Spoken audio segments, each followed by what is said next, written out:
Ok, vocês querem que a gente fale do Brasil, né? Então, hoje tem Brasil também. O seu Saindo da Bolha acordou naqueles dias, tá? Sabe como é que é? E pediu mais uma vez pra turma aqui, que tá meio azedo, né? Pra poder sair um pouco do padrão de programa. Nunca a elite mundial foi tão descarada, despudorada, autoritária. Eu acho que desde os tempos medievais, em que o poder lá do soberano era tanto que ele podia experimentar a noiva no dia do casamento. Lembra dessa história, né? E o que é mais engraçado, eu já falei isso aqui algumas vezes, nunca a esquerda foi tão mansa, tão cúmplice, tão moralmente fraca, tá? Eu tô falando aqui fraca, não tô falando de assassina. Já teve Mao, já teve Stalin, já teve Pol Pot como líder autoritário. Eu tô falando de uma esquerda leniente, pessoas com cabeça de esquerda, lenientes, submissas ao poder, submissas, pior ainda, ao grande capital, uma coisa totalmente desconexa com o que se imagina de esquerda normalmente. O capitalismo, como a gente conhece, está afundando na nossa frente. De verdade, a gente está numa fase de transição histórica, se nada for feito a respeito. Claro, vão ser a geração que permitiu se submeter. Então, daqui a pouco a gente volta.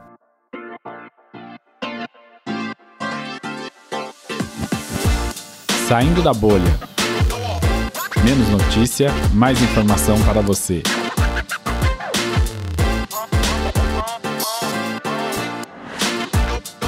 Eles acham que você é otário. Fala, miguxões, tudo bom? Não fiquem bravos, não mandem mensagens irritadinhas quando eu chamo de miguxos, tá? É brincadeirinha, é que a gente gosta demais do nosso público. E o nosso perfil do programa aqui não é chamar vocês de estimado público, tá? Sinto muito. Miguxices à parte, hoje eu acordei com uma imagem na cabeça. Na verdade, duas. Primeiro, a cena patética dos líderes lá do G7 sendo recebidos pelo Boris Johnson, na praia lá, né? E aliás, Boris Johnson, vamos dizer, é fácil, o maior traidor recente da história do Partido Conservador do Reino Unido. Talvez vocês tenham visto isso lá, aquela cena que ele recebe os convidados lá na praia, lá na Cornualha. Cada convidado que ele chega, eles se cumprimentam de longe, batendo o cotovelo e tal. Inclusive o Trudeau tá de máscara em uma passarela. Totalmente um set de filmagem aquilo. Tudo protocolar, seguindo os padrões de distanciamento da Covid. Aliás, tudo muito forçado, né? Basta ver o exagero da situação, você vê que é uma situação super construída. E depois, na primeira recepção que tem, sim, daí tá todo mundo junto, comes e bebes, como a gente costumava dizer, né? Tem importância, vem cá, dá um abraço aí, sem máscara, todo mundo abraçando, falando de ouvidinho, até a rainha lá com 300 anos de idade, pertinho de todo mundo. Cadê o distanciamento? Cadê a preocupação de transmissão? Acabou aquele stunt que eles fizeram lá de relações públicas pro público, vamos dizer, o público submisso das suas respectivas nações, né? Pois é, basicamente é isso aí. Mas antes de eu continuar, deixa eu jabazar rapidamente aqui. Como sempre, então, bem-vindo todo mundo, bem-vindo quem não conhece a gente também, principalmente se você não conhece e ainda não fez, a gente pede para passar lá no nosso site www.saindabolha.com.br, clicar no botão Follow this podcast e fazer também, se você prefere seguir podcast por outras frentes, dá uma olhada lá no Spotify, segue a gente por lá. Pode ser o Spotify, pode ser o Podcast Addict, falei certo hoje, pode ser o Google Podcasts, tá? E agora também o nosso canal do YouTube, bem-vindo todo mundo que está chegando aí via YouTube. Pede também para dar um share no episódio se gostar, evidentemente, e lembrar os seus amigos, vocês estão acompanhando um podcast de cabeça direita limpinho, supimpa, que detesta o politicamente correto muito. E finalmente, vamos passar aqui também o nosso Telegram, canal do Telegram. Anota aí, bit.ly/Telegram-bolha, bit.ly/Telegram-bolha. Esse Y saiu meio torto. Mas vamos lá, vida que segue. Pois bem, estava todo mundo lá na recepção do G7, quase se lambendo de tão perto, a elite política ocidental toda no seu pancadão de luxo, na balada lá no Monte Olimpo, e aí você para pensar, qual cena que é o problema em si? A primeira cena da recepção com saudação de cotovelo, ou a segunda cena lá com todo mundo junto festejando, batendo taça de champanhe abraçadinho? Na nossa visão, as duas cenas, elas são um problema. Fala, otário, tudo bom? O Boris Johnson abriu o encontro com um discurso, vamos dizer assim, meio nauseante, né? Para ele, o futuro vai ser o famoso Build Back Better, ou seja, reconstruir um mundo melhor, mais verde, com menos gênero e mais feminino, se possível, né? A gente publicou no YouTube o episódio do Grande Reset, agora no sábado, para lembrar dessa história do Build Back Better. Nada contra as mulheres ocuparem cada vez mais espaços da sociedade mesmo. Já temos uns 600 programas sobre isso. O problema é o charlatão fazer esse discurso para esse público fechado com o objetivo que a gente sabe. Aliás, por incrível que pareça, por esses dias a Theresa May, que eu nem sou fã também conservadora, mas não sou fã, ela era Remainer, não era a favor do Brexit, foi uma péssima negociadora do Brexit, ela andou desancando o Johnson, o Boris Johnson, em um discurso, lembrando que a população britânica precisa viver, ela precisa voltar para fora, e o lockdown lá já se estendeu além do necessário. E ele vai e estica o lockdown, quer dizer, o lockdown do povão, né? O lockdown da turma que precisa ir para a rua. O lockdown da turma do champanhe que está lá no G7 está cancelado temporariamente. Deixa eu explicar. O Reino Unido está com a pandemia sob controle, mas o Johnson se recusa a abrir o país. Agora, com a possibilidade da tal variante indiana, ele resolveu esticar as coisas até julho desse ano. Não mais junho, julho agora. Então tá, quem em sã consciência ainda acredita nas datas de abertura desses caras? Quando um sujeito, um político fala que vai reabrir, sei lá, em março, pode apostar que significa que pelo menos até abril vai ficar tudo fechado. Todos eles usam o mesmo padrão. Todos, sem exceção, desde o governador de São Paulo até o primeiro-ministro britânico, pode passar pela chanceler da Alemanha, é sempre assim. Fala, vai ser março? Vai ser pelo menos abril, maio. Ou seja, eles querem fazer de otário. Basicamente, eles querem não, eles fazem a gente de otário. E o pior, com um monte de gente batendo palma, porque acham que eles efetivamente estão preocupados com a nossa saúde. Quer ver um caso especificamente? Vamos lá, a tal da variante indiana que a gente acabou de falar. Já ouviram falar, né? A tal da variante Delta? Muito bem, os órgãos de imprensa lá na Inglaterra principalmente, que fazem parte desse negócio como um todo, né, informam que a variante é 64% mais contagiosa. Nossa, ferrou tudo, meu Deus, vão morrer todo mundo, né? Então, baseado nesse fato, nessa afirmação, com o país praticamente todo vacinado, ele vai esticar o lockdown até julho, se a população deixar. E eu vou repetir, se a população deixar. Então, ouve aqui, como que se chegou à conclusão que a variante Delta é até 64% mais contagiosa. Não chegou, tá? Mas não chegou? Como assim? Não é ciência? Então tá, vamos lá, de ciência. Veja que está escrito no relatório que define essa taxa de infecção acima da média. Vou botar aspas aqui. Aspas. Não tivemos informações sobre a quantidade de pessoas que habitam as mesmas casas, o que provavelmente afetaria as estimações de transmissibilidade. Por exemplo, alguns controles, casos esporádicos, talvez vivam sozinhos e não terão chance de transmissão dentro de sua residência e, portanto, se tornarão um agrupamento familiar. No entanto, não foi possível identificar e excluir esses casos de análise. Vou repetir, não foi possível identificar e excluir esses casos de análise. Mais estudos de transmissão domiciliar, que incluam denominadores de todos os indivíduos de residência e seu estado de vacinação, são necessários para fornecer estimativas aprimoradas de transmissão familiar e permitir os cálculos de taxa de ataque secundário domiciliar. Ou seja, nos casos onde uma pessoa vive sozinha em casa, o estudo assume que há uma família inteira. Portanto, lá estamos nós falando de novo de grandes grupamentos familiares também, né? Índia, terão mais casos de transmissão, porque mora mais gente dentro de uma casa. E a gente sabe que a grande maior parte da transmissão de Covid não é na rua, no trabalho, na padaria, mas dentro de casa. Então você tem uma família indiana com um monte de gente, vai passar por um monte de gente. É isso aí, não tem como sair dessa realidade. Então, se o estudo diz que tanto faz que eles pegaram lá número de domicílios, se mora uma pessoa ou 7 pessoas, como é que vai saber a taxa de transmissão, tá? Entendendo, a variante é mais perigosa porque ela passa mais facilmente ou ela passa mais facilmente porque tem um monte de gente que mora dentro de casa, entendeu? Pois é, eles não têm esse dado. Esse ponto também aqui é importante, vou abrir aspas de novo. Os números mais recentes para taxas de ataque secundário são 11,3% para a variante Delta, a indiana, contra 8% da variante Alfa, a britânica.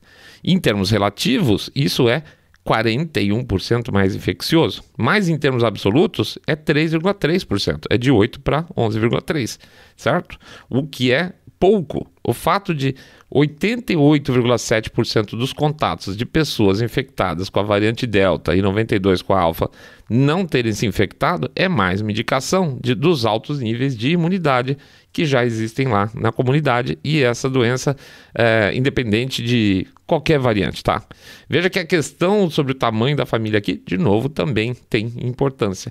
Pior, a variante não está indo para frente. Tá. Em apenas 2 semanas, a taxa de ataque secundário da variante Delta indiana foi reduzida de 16,3%, depois para 13,5%, depois para 11,3%. Então, tudo indica que ela não vai ser predominante, ainda que ela seja bastante infecciosa, vamos dizer, que ela seja mais infecciosa que a outra. Bom, tudo isso para te dizer que o Boris Johnson vai fechar o país por pelo menos, né, mais um mês. Vão lembrar que eles falam que é um mês, pode ser 2, sem comprovação científica dessa variante ser pior, e que já está em redução, tá? 16, 13, 11. Lembra da variante sul-africana, que ia ser um horror, e Boris Johnson fechou tudo e fez aquela papapá? Pois é, ninguém lembra mais dela. Pois aqui no Brasil começaram também os mensageiros do apocalipse a falar da tal variante indiana também. Ai meu Deus, para tudo. Vai que esse negócio chega aqui? Já chegou, né? Vai que ele é mais forte? Pode ser. Vai que a vacina não funciona dela? Não tem certeza. É a mesma coisa de sempre. Os otários que reverberam pelos canais sociais as mesmas historinhas que já foram debuncadas outras vezes em outras variantes, inclusive no caso da variante brasileira, tá? Ah, não ia funcionar a vacinação na variante brasileira? Funcionou assim. Então já começa todo o Aue esparramado lá por cima e arranja a turma lá, os otários, para ficar fazendo caixa de eco pro discurso dos sujeitos. Enquanto então os otários ficam aí se borrando com uma variante que não se sabe absolutamente nada, já partindo do princípio que vai ser o próximo fim do mundo, os caras lá de cima sapateiam nas nossas costas. Pelo amor de Deus, por favor, não se esqueçam de argumentar o seguinte com os otários do seu círculo. Quem tem que provar alguma coisa é sempre quem toma a decisão. Imagina que, por exemplo, você é pai de um moleque e você acha que ele pegou dinheiro na sua carteira, tá? Roubou lá uns trocados. Você põe ele em castigo sem ter certeza que você não perdeu dinheiro? Você põe ele em castigo sem ter certeza que não comprou alguma coisa ou que deu esmola, sei lá, qualquer coisa? Claro que não. Primeiro você tem certeza, depois você põe de castigo, certo? É a mesma coisa. Nos tempos atuais, o Estado não está tendo que provar nada, mais nada para fazer o que quer, para privar de cidadão dos seus direitos. Nada. Eles fazem e depois falam, a gente estava olhando se sim. Ah, o lockdown? Ah, a gente está vendo se sim. Ah, a máscara? A gente está vendo se sim. Não se sabe nada, mas assim, eles estão tendo o direito de tirar os seus direitos sem pedir sua permissão. Estamos aí, por exemplo, num lockdown mundo afora, né? Mais ou menos estrito, dependendo do país, porque os governos acham que funciona. O Estado exige que você use a máscara porque eles acham que funciona. Mas agora o Dr. Fauci falou que não presta para nada a máscara. E aí? E nos Estados Unidos agora também não precisa usar mais máscara se for vacinado. E nos Estados Unidos agora não precisa mais usar máscara quem for vacinado, o que faz um enorme sentido se a vacina for eficiente. De novo, se a vacina for eficiente, eu vou falar de novo só de sacanagem, se a vacina for eficiente, aí você não precisa usar máscara.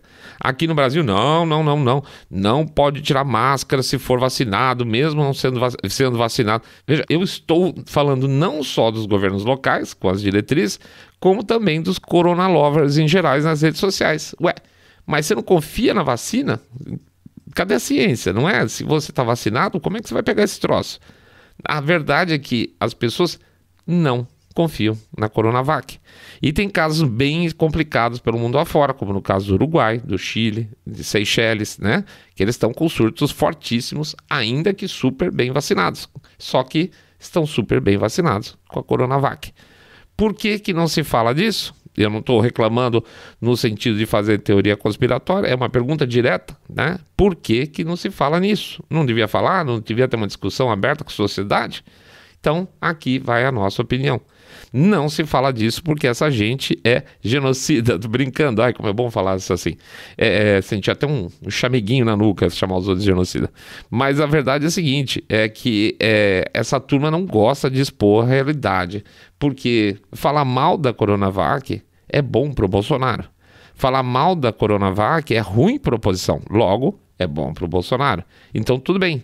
Dá uma vacina meia boca pro povão. Deixa morrer um monte de nego, desde que o Bolsonaro não seja reeleito. Viram o caso aí da Fernanda Torres, que não queria tomar AstraZeneca porque ela alega que na família dela tem tendência, o pessoal tem tendência a ter AVC ou coisa assim? Então, cara, não fosse essa postura olímpica dessa classe artística que está sempre se achando acima do bem e do mal, eu diria, é isso aí, Fernanda Torres. Tô com você e tô mesmo. Você tem todo o direito de escolher o que você vai injetar no seu corpo. Tamo junto, tô fechado com você. Só que tem umas letrinhas miúdas no rodapé dessa história. Tem que tremer um pouco mais essa história. Por que ela não falou... Ela falou que ela queria Pfizer. Por que ela não falou que ela queria Pfizer ou Coronavac?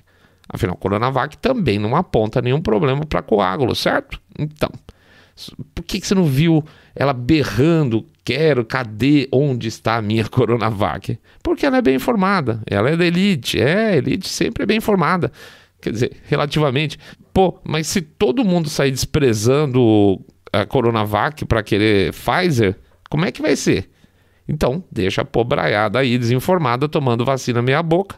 Senão, não sobra pra gente. Deixa os otários lá que batem palma pra essa porcaria e pro político lixo que patrocina essa história toda tomar ela com um sorriso nos lábios, publicando fotinho de certificado na internet. Assim sobra mais pra gente. A Fernanda Torres só sabe da história da AstraZeneca porque deu lá fora. A Austrália decidiu, a União Europeia discutiu, pergunta-se, discute-se alguma coisa sobre Coronavac no Brasil? Claro que não, nada. Se questionar a eficácia dela, você é negacionista. Porque politicamente, infelizmente, é assim que tem sido. Se ficar quieto, os otários vão bater palma. Ei, otário, a elite te despreza. É isso mesmo, tá? No grosso, quem tá lá em cima... Eu tô falando lá em cima no duro, lá em cima mesmo, tá? Não tô falando de vereador, de deputado estadual, não tô falando de dono de rede de supermercado local que a gente tem mania de falar que o cara tá rico, tá? Tô falando de gente lá de cima mesmo. Essa turma te despreza, vamos chamar assim. Eu vou pegar uma historinha mais ou menos, que eu já comentei que o Mr. Way trabalhava com um dos caras que provavelmente se estivesse rico hoje, se estivesse vivo hoje ainda seria talvez um dos caras mais ricos do Brasil, certamente seria bilionário. Ele uma vez saiu quando o cara tinha um filho pequeno ainda, ele saiu e levou o menino para uma padaria. O menino nunca tinha ido para uma padaria, vamos dizer assim, popular, junto com qualquer pessoa, tá? Ele sempre ficou fechado no círculo dele. E quando ele levou o moleque lá na padaria, ele falou que a sensação que tinha é como se o moleque tivesse entrado num ambiente totalmente novo na vida dele, como se ele tivesse ido para Vênus. Ele nunca viu, e aqui eu vou estar dando um exagero, nunca viu tanto pobre junto. Eu estou considerando pobre qualquer pessoa que não seja dessa camada social. Eu, você, o cara relativamente bem de vida, a caixa da padaria que pode ganhar 1, 2, 3 salários mínimo, o cara da rua. Para eles é tudo mais ou menos a mesma coisa, tudo pobre. Então, assim, era uma coisa inovadora na vida do menino. Imagine então, se você passa dentro da sua infância toda, a maior parte da adolescência, pelo menos, dentro de um círculo social totalmente distinto, onde tudo que pra gente é normal inexiste, é claro que no mínimo você vai estar com um monte de informação na cabeça quando você for adulto que te difere da gente aqui, nós, coitado, que somos 99% da população, tá? Não tem nem tem nenhum julgamento nisso, estou falando que é um processo de criação que é completamente diferente do nosso. O processo de trabalho dos caras é completamente diferente do nosso. Os caras não acordam para fazer alguma coisa 8 horas, ir para um trabalho e 8 horas por dia para realizar alguma coisa especificamente, ter um ofício, tá? O próprio conceito de trabalhar desses caras é completamente diferente. Então, assim, sim, eles desprezam porque absolutamente eles desconhecem a realidade social. Nós somos outras coisas que coabitam aí no meio dos sujeitos, tá? Então, assim, quando eu digo te despreza, porque simplesmente eles sequer entendem e, assim, o fato da gente estar ou não estar no mesmo meio social é absolutamente relevante para a maior parte deles. A vantagem para eles é que abaixo dessa camada social onde eles estão, tem uma elite, vamos chamar assim, de visível. Essa sim que a gente acompanha no nosso dia a dia. Tem o senador, tem a Fernanda Torres, tem o pseudo-rico lá que a gente falou do supermercadinho, o cara que tem um pouco mais que você, que eu, mas que acha que é rico, inclusive, tá? Tem muita gente assim. Essa turma, por outras razões, mas pelo mesmo viés, muitas vezes acaba sendo a caixa de ressonância da cartilha lá de cima. É o cara que repete, por exemplo, que tudo é racismo. É o cara que o mundo vai acabar em 20 anos por causa do aquecimento global, que curiosamente é causado pelo Ocidente, apesar da China poluir mais que todos os países da OCDE junto, né? Você aí queimou um canto aí no seu mato, você é assassino. O chinês que consome 50% do carvão do mundo não é, né? Enfim, essa caixa de ressonância é a que a gente vê falando e repetindo a narrativa desejada lá de cima nas redes sociais, repetida nos telejornais também. Ah, então peraí, eu falei de telejornal, deixa eu pegar só um desvio rapidinho aqui. Meus amigos, que palhaçada é essa do Jornal Nacional colocar gravações de jornalistas falando com a família para mostrar que eles são humanos e heróicos eu tô falando sério, eles acham que todo mundo é otário, né? Quem em sã consciência grava suas ligações quando faz uma ligação pro marido, pra mãe, pra esposa? Eu fico imaginando se fosse uma coisa séria, de verdade, tá? O Ali Kamel mandando uma circular interna lá na Globo para os jornalistas pedindo, por favor, me mandem gravações que vocês fazem das suas ligações íntimas, né? Porque nós estamos com uma ideia de fazer um programa e a gente é obrigado a acreditar que isso pode ter acontecido, tá? E aí, se você imaginar que se existisse esse tipo de gravação, que alguém grava a sua ligação para sua esposa, que esse cara ia mandar para a TV uma única gravação que fosse, sabendo que isso ia ser colocado no ar, ainda por cima em rede nacional, por favor, né? Então, é muita vontade de acreditar que todo mundo é otário. Cara, esses sujeitos chegaram de verdade no limite da falsidade. São eles que cobrem e fazem fact-check, né, de notícias. Então, assim, o cara que diz que tem gravação da família do sujeito é o cara que faz fact-check do que você fala, tá? Sério? Pois é, sério isso. Mas vamos lá, vamos voltar para a nossa trilha aqui. Mas será que é tão otário assim? Pois bem, faz umas 2 ou 3 semanas uma notícia causou um enorme incômodo nos Estados Unidos. E você sabe que ela causou incômodo porque ela é varrida do mapa para baixo do tapete, rapidinho. O condado de McAllen, no Texas, que fica na fronteira dos Estados Unidos com o México e que tem 85% da população latina, teve uma eleição para prefeito e ganhou um republicano. Que tem isso demais. Bom, para você ter uma ideia, na eleição da Hillary versus o Trump, a primeira, e olha que a Hillary perdeu, ela teve 40% de votos a mais que o Trump, tá? Trump mais 40%. Então, se o Trump teve 20, ela teve 60%. E foi uma surra no sentido contrário, tá? Então, mesmo com a Hillary indo muito mal, ela ganhou com 40 pontos de frente do Trump. Na eleição do Trump contra o Biden teve 17 pontos a mais à frente de Trump, tá? Só que na eleição para o Congresso, os democratas só tiveram 3% de vantagem. Dá para perceber a tendência, né? De 40, 17, 17, 3. A gente, em algum lugar para trás, em algum episódio, falou: os democratas estão contando fortemente com o crescimento do voto latino para ficar para sempre na Casa Branca. Porque eles adoram a ideia de imigração. Isso, se a gente botar bastante latino aqui, eles vão votar pra caramba na gente, certo? Mas eles estão esquecendo que, de verdade, os latinos são conservadores. Como o político de esquerda escolhe minoria como seus pets, vamos chamar assim, sim, eles desprezam as minorias, eles só usam as minorias, são seus otários de estimação. Eles acham que se colocarem um monte de gente para controlar fica fácil, né? Gente para controlar o que é? Negro, gay, latino, asiático, judeu, certo? Só que a elite realmente acredita que o povo, a população e principalmente o mais pobre é burro. Então, eles têm essa opção de criar algum programa de distribuição de renda para convencer os poucos que eles acham que não são burros de que, de repente, vale a pena por um dinheirinho. Você troca a sua inteligência por um cheque. Gente, é sério, além de acreditar que eles são moralmente superiores, eles acham que intelectualmente superiores também. Por isso esse tratamento condescendente que geralmente eles têm com minorias e afins. Só que os otários, que eles acham que são otários, tá? Os otários latinos estão virando o jogo. Os negros, que eles também acham que são otários, também estão virando o jogo. Que é um exemplo mais crítico ainda, os indianos no Reino Unido. Os indianos no Reino Unido sempre foram um patrimônio, entre aspas, dos trabalhistas, do Labour.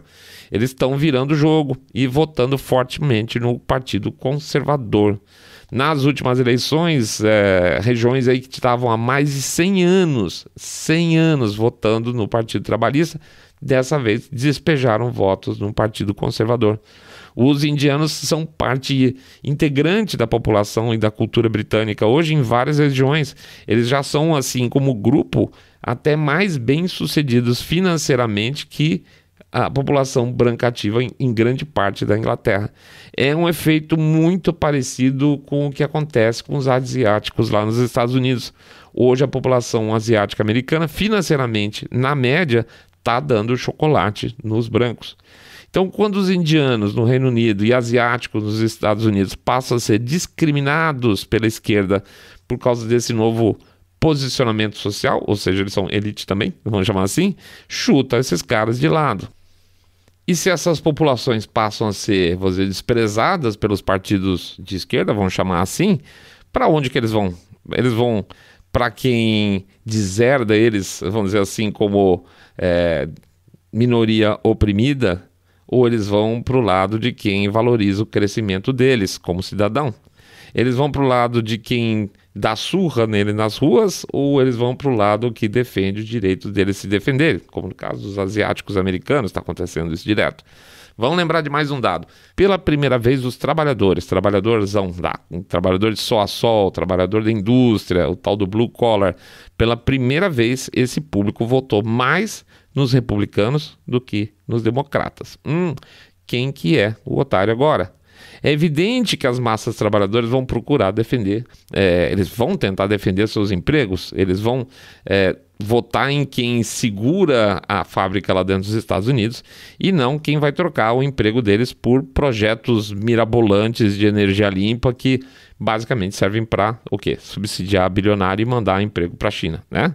Trabalhador não é burro, pobre não é burro. As pessoas sabem votar sim de acordo com seus interesses e hoje os interesses da esquerda estão basicamente algemados aí pelo pé com as grandes corporações.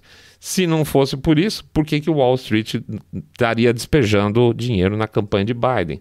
Por que as Big Techs despejaram dinheiro na campanha de Biden? Por que as farmas despejaram dinheiro na campanha de Biden?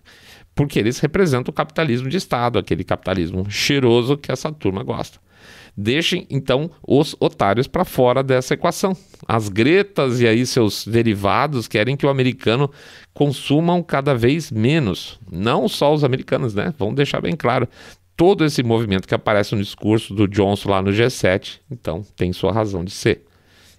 Você, nós não fazemos parte dessa equação.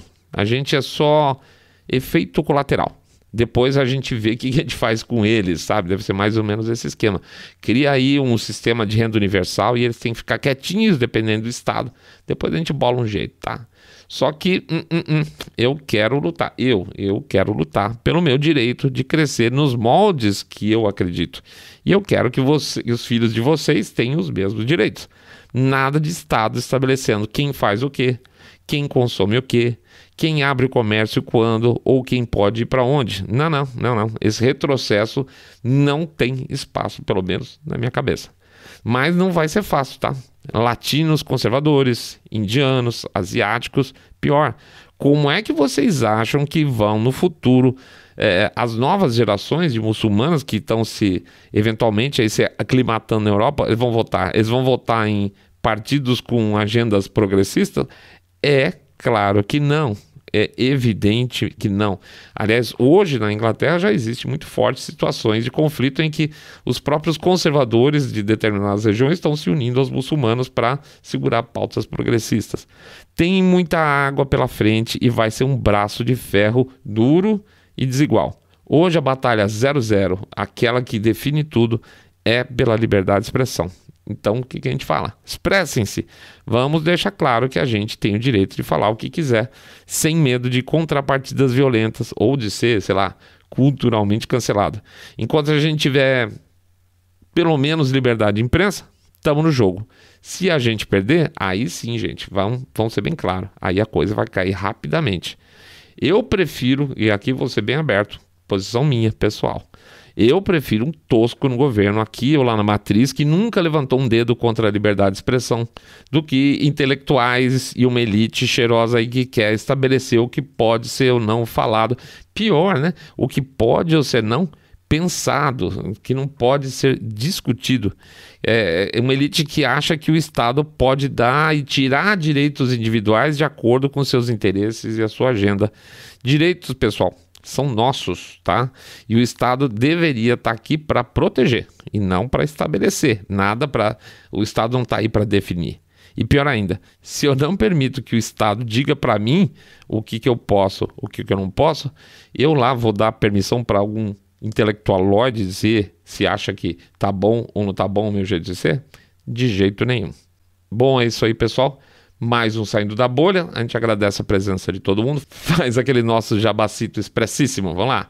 Entrar no site www.saindabolha.com.br, clicar no botão Follow this podcast ou seguir a gente pelo Spotify, Podcast Addict, Google Podcasts. Pede também para vocês entrar lá no YouTube, procurar o nosso canal Saindo da Bolha. Assina, pede. Já tem gente reclamando que o YouTube está escondendo a gente? Não duvido nada, tá, gente? É só dar uma fuçada lá. Pede também para fazer um share rapidinho, contando que vocês gostaram do programa ou que estão conhecendo aí cada vez melhor um podcast de cabeça direita, limpinho, supimpa, que abomina o politicamente correto. E, finalmente, pede para anotar o endereço do nosso canal do Telegram. Vamos lá. bit.ly/Telegram-bolha.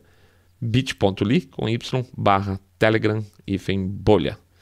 Uma boa semana para todo mundo. Vamos para cima. Tá melhorando os números, hein? Daqui a pouco essa porcaria vai passar e a gente vai estar um pouco mais sossegado, talvez um pouco menos irritado com toda essa situação, tá bom? O que a gente quer, óbvio, é que vocês fiquem sempre muito, muito mais super, super bem. Grande abraço. Saindo da Bolha.